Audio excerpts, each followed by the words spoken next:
Good day. And here we have Star Trek Tactical Assault for the Nintendo DS of all things?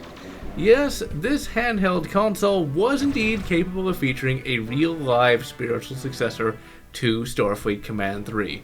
Now, Star Trek Legacy was supposed to be this, but to me, that game felt more like a consoleized and actionized version of Starfleet Command 3.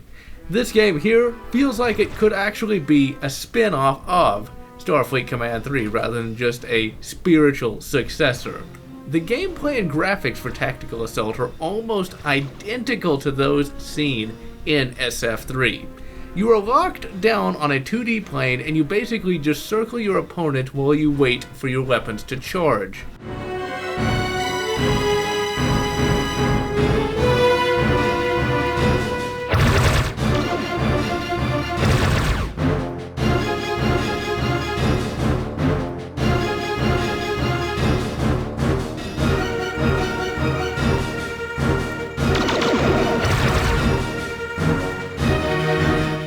The battles are just as slow and methodical as those found in Starfleet Command 3, and they do require just a hint of tactical sense.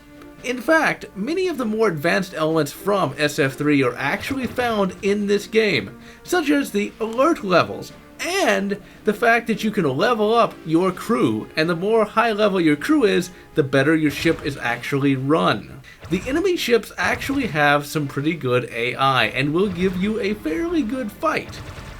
And when fighting against the Klingons, they always like to cloak, and they actually do it fairly effectively.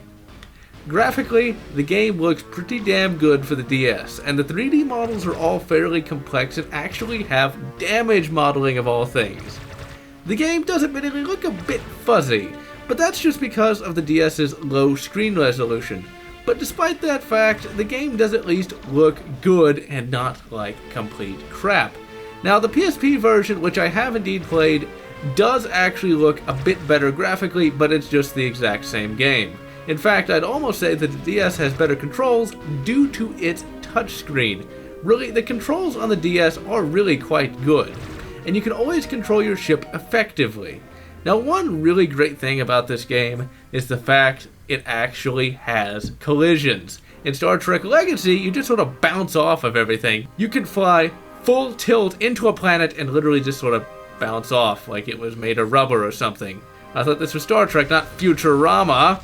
In this game, if you fly into an asteroid, you will die.